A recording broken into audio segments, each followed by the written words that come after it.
1장 말씀을 살펴보았습니다. 창세기 1장에 혼돈이 있고 공허하고 흑암 가운데 있었던 그런 상황에 하나님의 말씀이 임하여져서 예수 그리스도의 손길이 딱 닿으면 그 혼돈의 모습이 질서가 잡히고 그 공허했던 모습들에 하나님의 것이 가득 차게 되는 것이고 그 흑암의 모습들이 빛으로 바뀌어지는, 그래서 그 모습이 보기에 참 좋았던 그런 모습이 된다라고 이렇게 지난 시간에 말씀을 우리가 나누었습니다.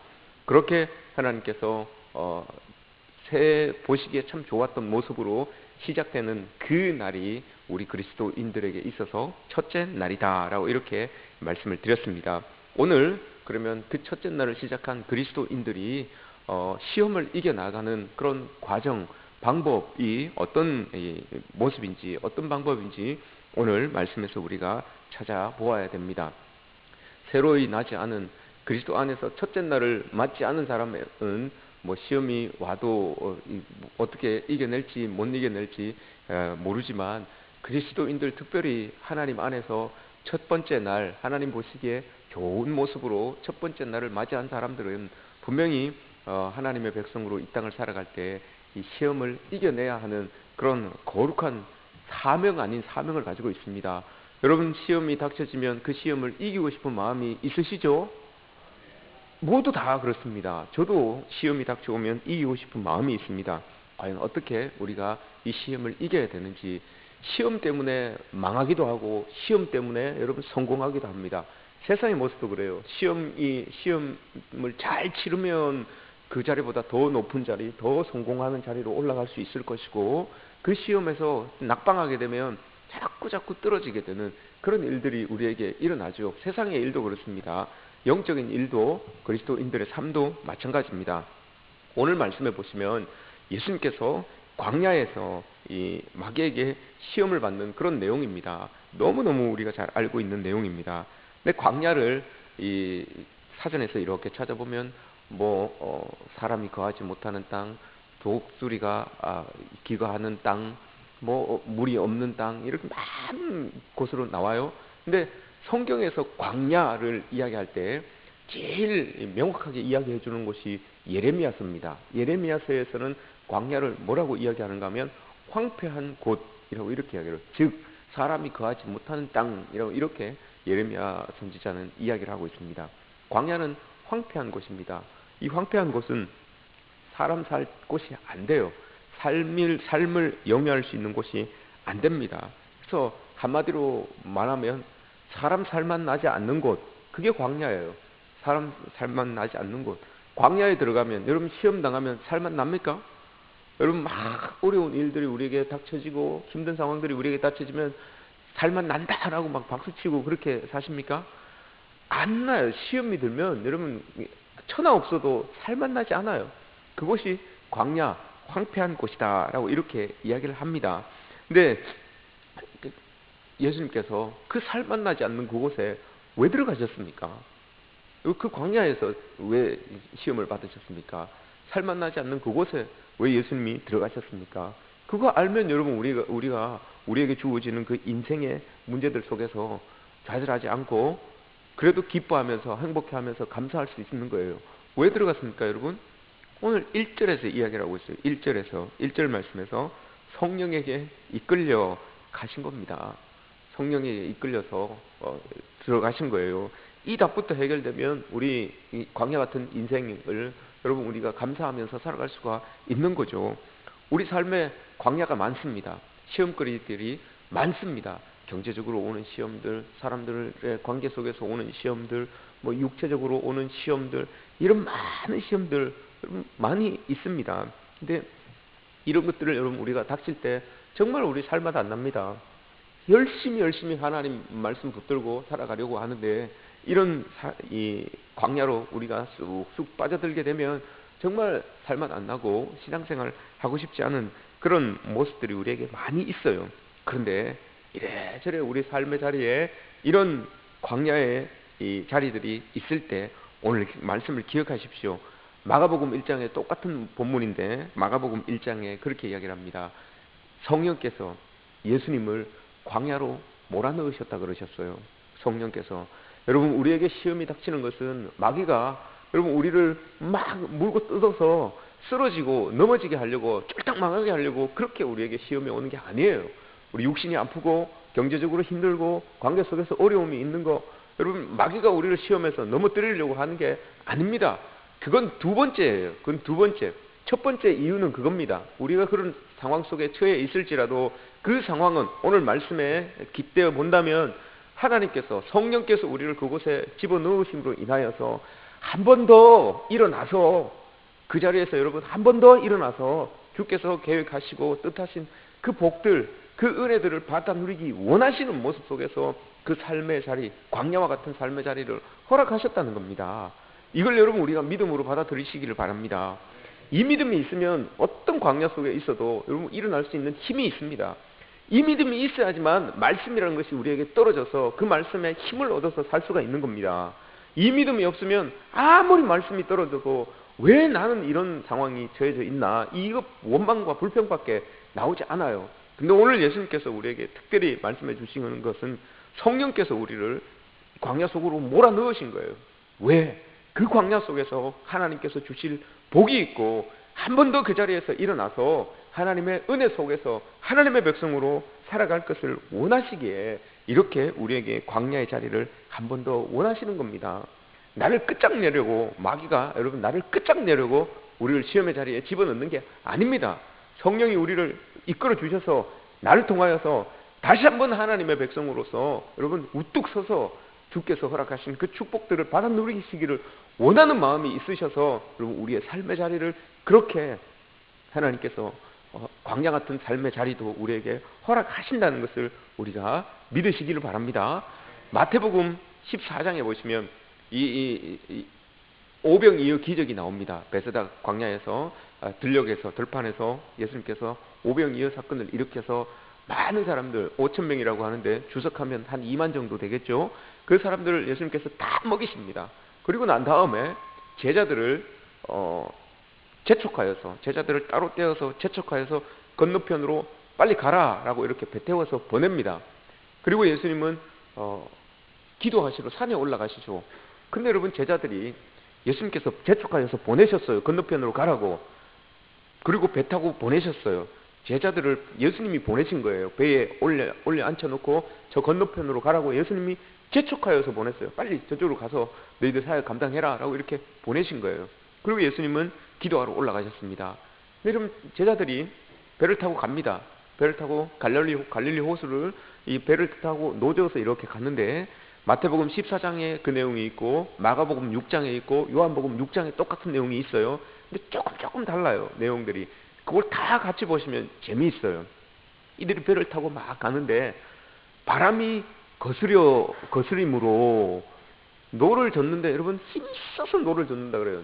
괴롭게 노를 젓고 있다라고 이렇게 이야기를 해요. 예수님께서 여러분 저쪽으로 건너가라고 보내셨어요.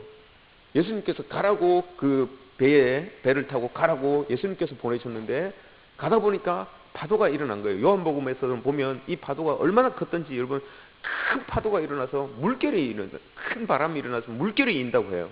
갈릴리 호수가 여러분 얼마나 큰 그런 호수겠습니까? 별로 크지 않아요. 이 동서로 가로지르면 12km 정도밖에 되지 않아요. 근데 큰 바람이 불어서 파도가 치니까 도저히 노를 저어도 애써서 노를 젓는데 이게 배가 앞으로 나가질 않는 거예요.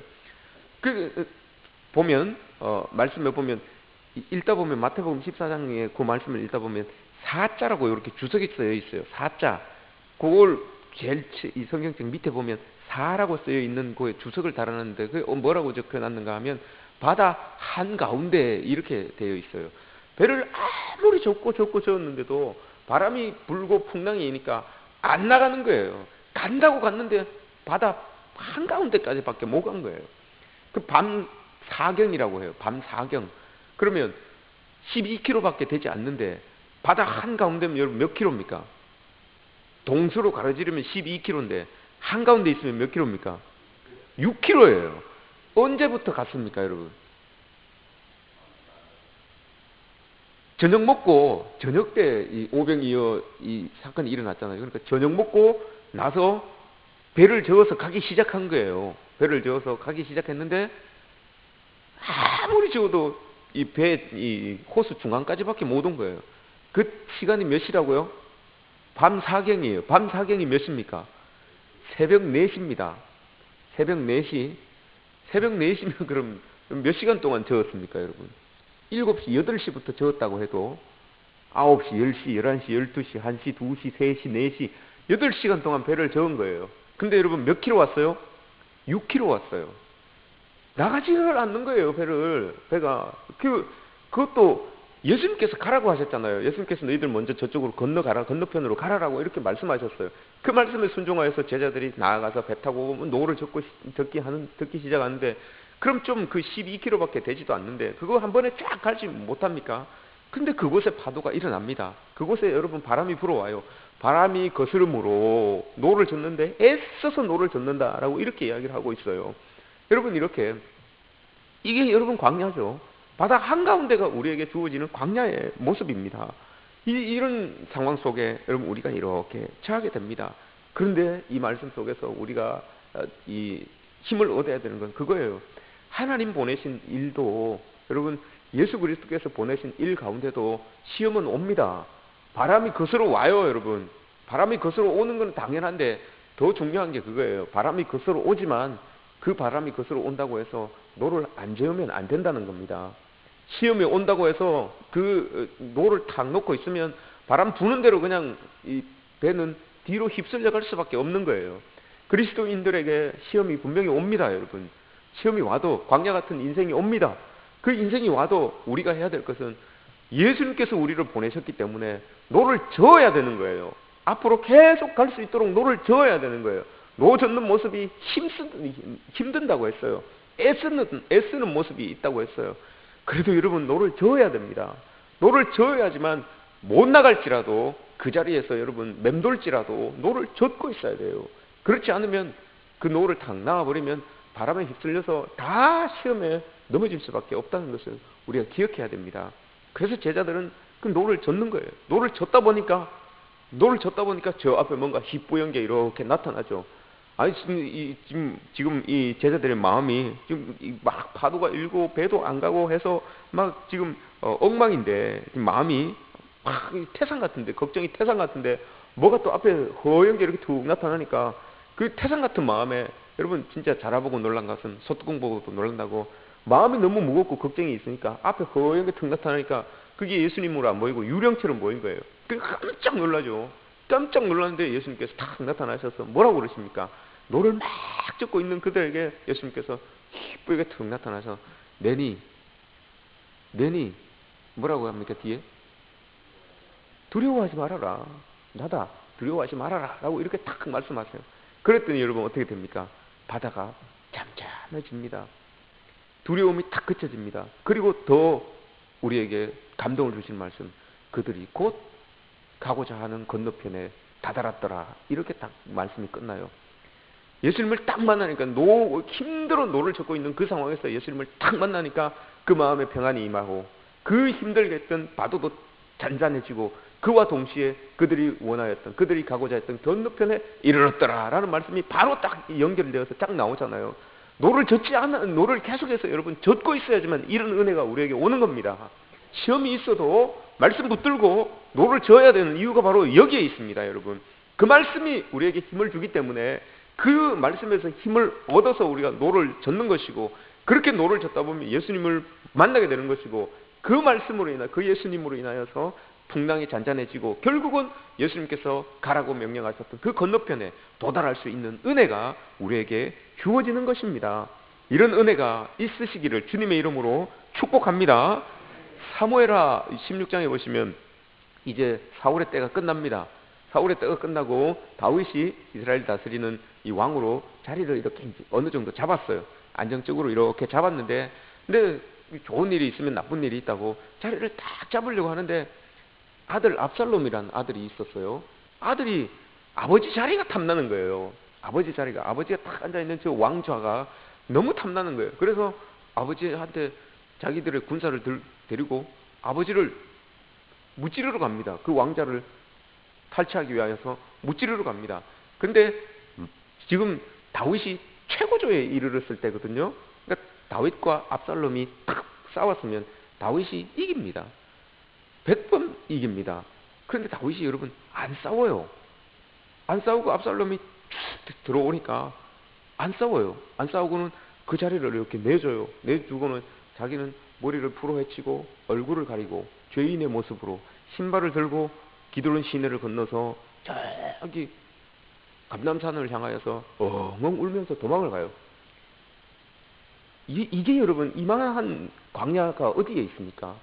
그 어려운 생활, 그 어려운 삶 다 지나고 사울이라고 하는 그 큰 파도와도 같은 인생의 광야를 다 지나고 이제 뭔가 하나님의 뜻을 좀 이루겠다라고 딱 자리에 하는데 아들이라는 놈이 툭 일어나가지고 자기를 힘들게 하는 거예요.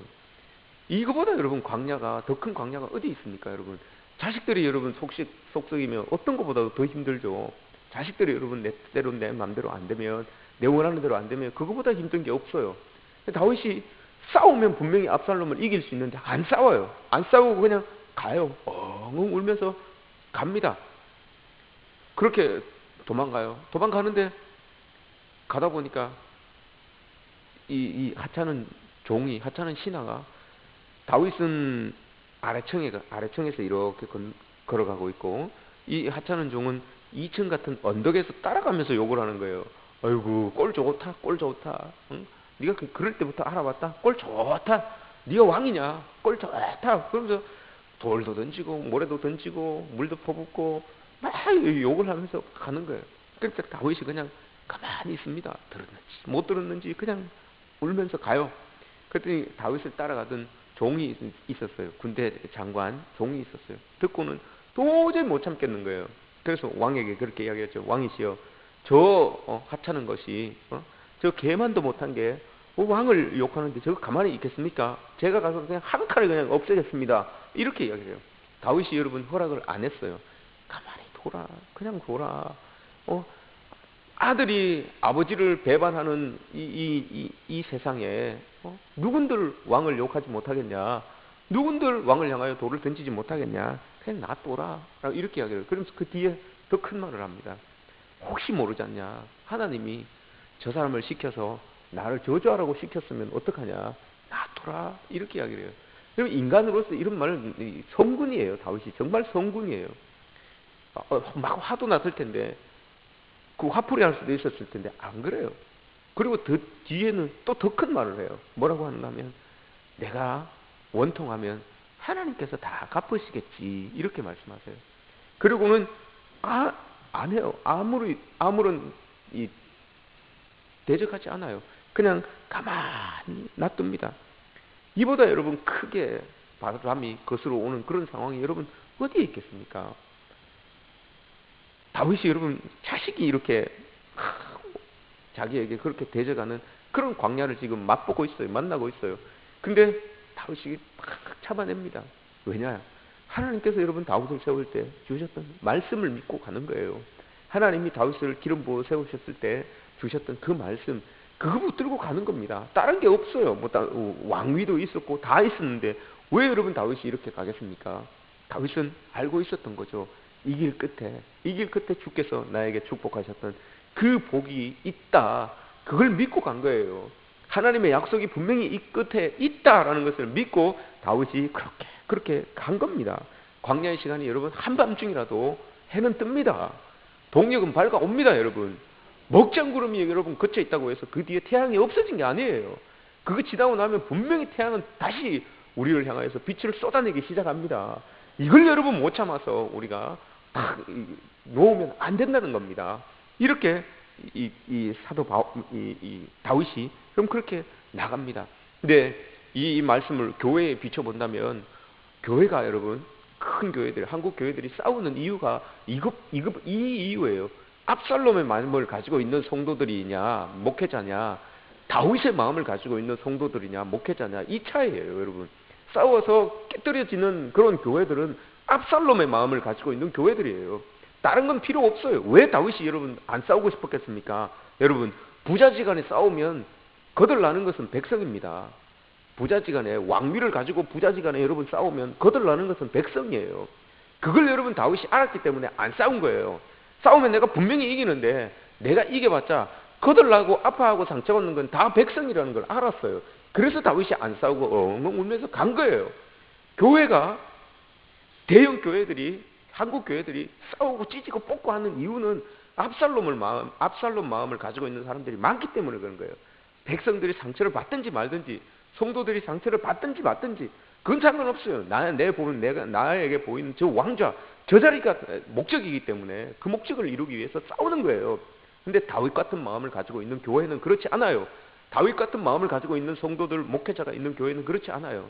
내가 싸우면 성도들이 상처받고 성도들이 아파하고 교회가 깨지기 때문에, 그걸 알기 때문에 내가 좀 손해봐도, 내가 좀 아파도, 내가 좀 사람들에게 손가락질 당해도 그거 참고 넘어가는 거예요. 그렇게 될 때 여러분 교회가 행복해지는 것이고 성도들이 평안해지는 것이고 교회가 든든히 서가는 겁니다. 우리 교회가 올 한 해는 여러분 이런 다윗의 마음을 가지고 있는 성도들, 다윗의 마음을 가지고 있는 목회자, 그렇게 연합하여서 주님의 뜻을 이루어가는 그런 우리 교회 성도님들 되시기를 주님의 이름으로 축복합니다. 예수님이 이제 이 시험을 딱 맞닥뜨립니다. 이 시험은 구속사에 있어서 가장 중요한 시험이었어요. 이거 딱 예수님께서 이기지 못하셨으면 인류의 구속이라는 것은 없어졌어요. 근데 이 시험을 예수님께서 이겨내심으로 말미암아서 십자가를 질 수가 있었던 겁니다. 이 시험에서 졌으면 십자가를 못 져요. 근데 이 시험에서 이겼기 때문에 십자가를 지고 인류를 구원할 수 있는 그런 이 과정을 지날 수가 있었던 겁니다. 오늘 주님이 사단에게 중요한 3가지 시험을 다 받습니다. 이건 뭐 다 우리가 알고, 먹고 마시고 높아지고 뭐 우리가 영광을 얻고 명예를, 이런 모든 것들에 대한 시험을 우리가 다 받습니다. 근데 시험을 받는 것도 중요하지만 예수님께서 그 시험이 딱 주어졌을 때 그걸 이겨낼 수 있었던, 뭐로 이겨냅니까 여러분? 하나님의 말씀으로 딱 이겨내요. 신명기 6장의 말씀, 신명기 8장의 말씀으로 딱 이겨내요. 그걸 모세가 준 율법이기 때문에 예수님 때는 당시에는 아직까지 성경이 없어요. 그러니까 성경이라고 해봤자 구약에 있는 모세오경이에요. 그 모세오경을 보고 이제 묵상하고 하는 겁니다. 근데 그렇게 이 예수님도 이 말씀을 알고 계셨던 거예요. 그래서 마귀가 딱 시험을 할 때 신명기의 말씀을 딱 가져와서 사람이 떡으로만 사는 게 아니다, 하나님의 입에서 나오는 모든 말씀으로 산다라고 딱 이야기를 합니다. 주 너의 하나님을 시험하지 말아라, 하나님께만 경배해라 라고 이 신명기에서 이야기했던 말씀을 딱 가지고 사탄을 딱 이겨내게 됩니다. 말씀이 여러분 이런 힘이 있는 거예요. 사탄도 말씀을 가지고 애매하게 꼬아서 시험을 하잖아요. 애매하게 꼬아서 시험을 할 때 그 말씀과 딱 이 쌍을 이루고 있는 말씀을 딱 들어대니까 사탄이 꼼짝도 못하는 거예요. 그래서 여러분 우리가 말씀을 자꾸 묵상해야 되고 우리의 마음에 자꾸 이 말씀을 채워 나가야 되는 이유가 바로 여기에 있는 겁니다. 사탄은 자꾸 엉뚱한 말씀을 가지고 조금 말씀을 비꼬아서 우리에게 이렇게 자꾸 시험에 오는데, 우리가 그 말씀에 짝 떼는 말씀을 모르면 넘어갈 수밖에 없어요. 그러니까 말씀을 계속해서 우리가 묵상해서 정말 저 말씀에 옳은 말씀은 뭔지, 짝이 되는 말씀은 뭔지 알고 있으면 이런 시험들이 올 때 탁 내놓을 수 있는 거예요. 그리고 충분히 이겨낼 수 있는 그런 우리의 모습이 될 수가 있는 것입니다. 여러분 우리가 정말 이런 시험들이 올 때 하나님께서 광야의 삶을 지나고 있을 때 하나님께서 주신 말씀 붙들고 우리에게 주신 이 시험을 이겨내시기를 원합니다. 아담과 하와는 여러분 이 시험에 올 때 이걸 이기지 못했어요. 그래서 세상에 죄를 몰고 들어왔습니다. 하지만 예수님은 똑같은 마귀의 시험이었지만 이겨내셨습니다. 말씀으로 이겨내셔서 인류를 구원하셨습니다. 시험에서 여러분 우리가 정말 우리도 이런 시험에서 이겨내서 하나님이 우리에게 맡겨주신 그 일들을 잘 감당하실 수 있는 그런 여러분들이 되었으면 좋겠습니다. 늘 여러분 시험은 평소에 준비해야 됩니다. 하나님의 말씀은 여러분 우리가 평소에 읽고 묵상하고 해야 되는 게 이런 이유예요. 시험이 언제 닥칠지 모르기 때문에 그 닥쳐도 하나님의 말씀으로 딱 우리가 이렇게 이겨낼 수 있게 되는 그런 이 힘이 생기는 거죠. 학교에서도 여러분 선생님들이 아이들의 수준이 어느 정도 되는지 생각지도 않은 날 테스트를 해요. 쪽지 시험을 툭툭 봐요. 이렇게 보면 공부 잘하고 평소에 열심히 준비하는 애들은 그거 두려워하지 않아요. 자기가 얼만큼 알고 있는지 다 이렇게 써내면 되기 때문에. 근데 여러분 평소에 준비를 못한 사람들은 그게 두려운 거예요. 떨리는 거예요. 하나님의 말씀을 여러분 평소에 우리가 늘 묵상하고 늘 마음속에 있는 사람들은 시험이 와도 두렵지는 않아요. 여러분 시험이 와도 흔들리진 않아요. 그 시험을 오면 말씀을 가지고 하나하나 이겨내려고 말씀 속에서 답을 찾는 거죠. 그런데 왜 여러분 그런 말씀 속에서 답을 찾는데도 시험이 오면 여러분 우리가 아픈 이유가 뭡니까? 왜 아픕니까 여러분? 시험이 오면 하나님의 말씀으로 이 시험을 이겨내려고 하고 말씀 속에서 답을 찾아서 여러분 이겨내려고 하는데도 아파요. 힘들어요. 왜 그럴까요 여러분? 틀린 것을 지워내기 때문에 아픈 거예요. 잘못 쓴 것을 지워내야 되기 때문에 아픈 거예요. 정답을 고쳐 쓰기 위해서 여러분 교정하기 위해서 아픈 거예요. 그래서 여러분 아픈 거예요. 시험이 아픈 거예요.